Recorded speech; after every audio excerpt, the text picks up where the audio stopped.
So hey guys, it's Nicole here and welcome back again for another vlog. And for today's vlog, medyo iba siya.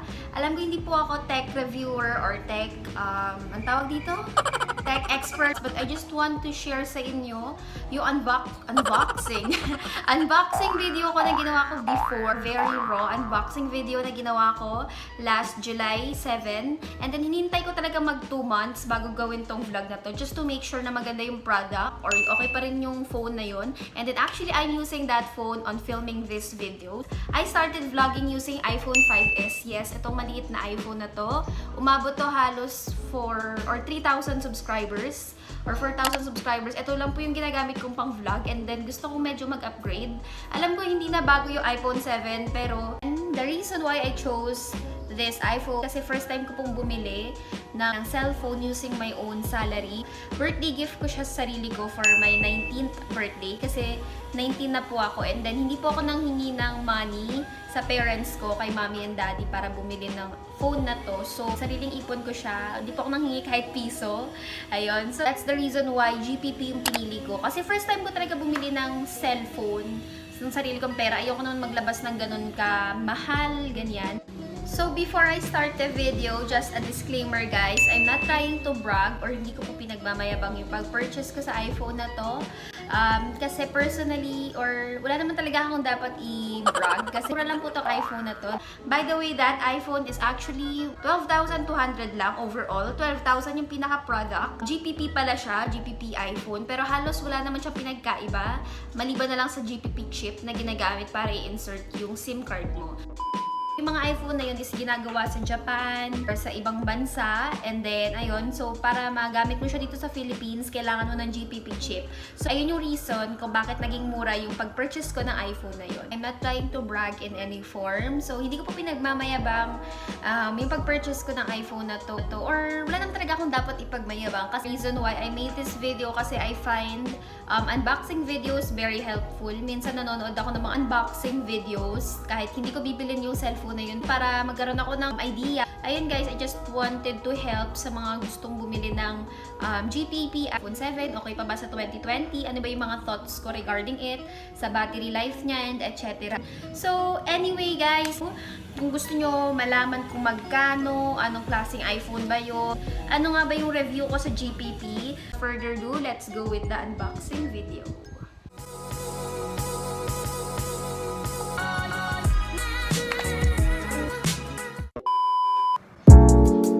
So ayan guys, this is the package that I got from an online shop sa Instagram and then ito yung binibenta nilang iPhone 7 Plus. So ayan guys, this is from LBC. Actually, I've ordered this nung Sunday and then na-ship siya nung Monday. And the day is Tuesday, one day lang na-ship na siya from our address. Takpan ko na lang yung address ko dito kasi, you know, for privacy purposes. And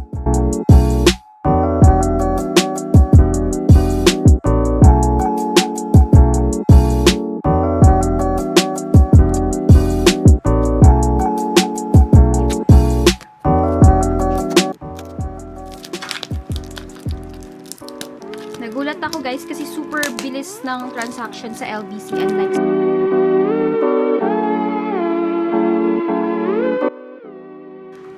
in-order ko to last Sunday and then na-ship siya around Monday. Monday ko siya na-ship. Ay, Monday siya na-ship and then today is Tuesday. So, bali one day lang yung shipping. And super nagulat ako kasi sabi ng seller is 3 to 5 days pa daw bago ma-receive.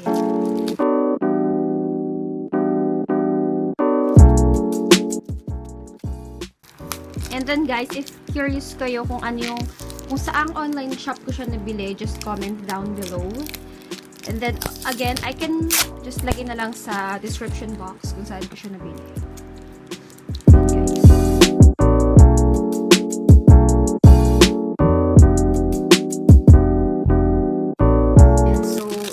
Sariling sweldo ko yung pinambili ko dito. This is a birthday gift for my 19th birthday. Ayan. So, ito yung katas ng online teaching sa Akadsok Native Camp. Ganyan. And then, ayan. Let's open it. Oh my gosh, na-excited. Ayan. So, upon opening the box, super secure na yung box. Pag open mo pa is, meron pang box inside. So, ayan. So, open ko na. May plastic na, may bubble wrap pa inside. So, super secured. With box, with plastic pa. And then, ayan, may bubble wrap. So, let's open it. And then, ayan, nakikita mo na yung logo ng iPhone. Na Apple pala. And super exciting siya. Ay, my gosh. Oh my gosh. Oh my gosh. Actually, guys, ang in-order ko po is rose gold. Pero, ang sinend na box sa akin is naka-jet black yata. Pero, it doesn't matter naman kasi naka-box naman siya.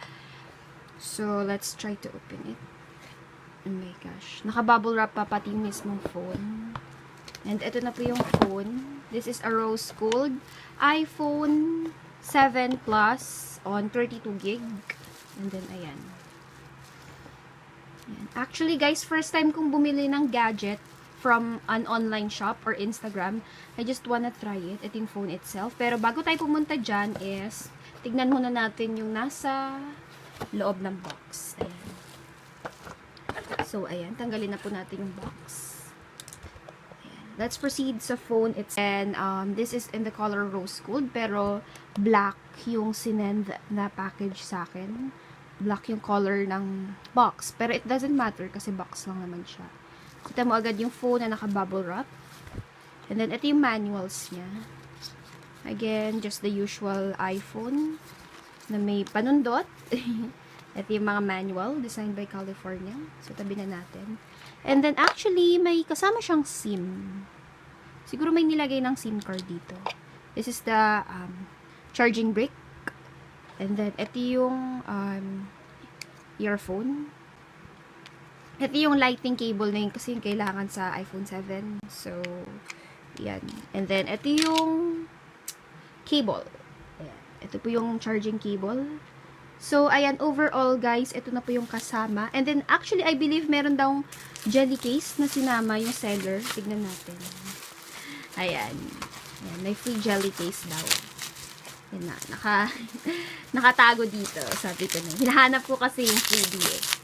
Ito yung freebie nila, guys. Merong free jelly case na kasama dito sa bubble wrap. Ayan, so, ayan, overall, guys, this is everything inside the box of the iPhone. Ayan, again, hindi siya exact. Then, upon opening it, ito yung pag-open mo. I think warranty sticker to. So, hindi siya pwede tanggalin muna. For the meantime. And then, ayan. Let's try to open. Oh my gosh. Okay, ba kita nyo? Kasi, natural lighting lang gamit ko. Ayan, nakita mo na yung ayan, Apple logo. Sana okay siya. Ayan. Upon opening it, wala na siyang hello. Siguro tinurn off lang ng seller. By the finish setting up iPhone. So, ayan guys, check muna natin yung touch niya. Kung walang problema. I'm using the assistive touch. Kung wala bang problema. Wala namang problema. Super kinis ng phone. As in. Yan. Ito po yung ate ko.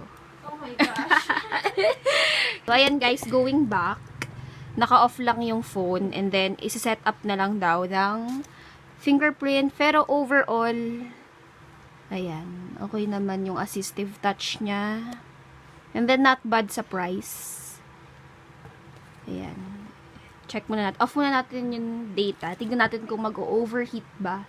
Kasi sabi daw, pagka naka-open daw yung data, ay pag naka-close daw yung data, tapos nag-overheat, may problem. So, huwag mo natin gamitin. And try natin mag-camera. So far, ang ganda ng camera, guys. Ito yung na-miss ko, kaya ako nag-Apple. Because of the camera. Yan, check, guys.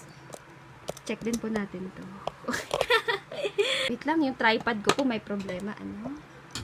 So, guys, this is the camera. Super linaw niya. Check it out. Ayan. And then, I'm so happy kasi I bought this with my own salary sa online teaching. And then, This is my 19th birthday gift for myself. This is the first time na hindi ako nag-ask ng something sa parents ko. Try natin yung front camera. Hey guys, so ayun po na deadbat po pala yung phone ko. So actually this is the iPhone 5s on 16 gig.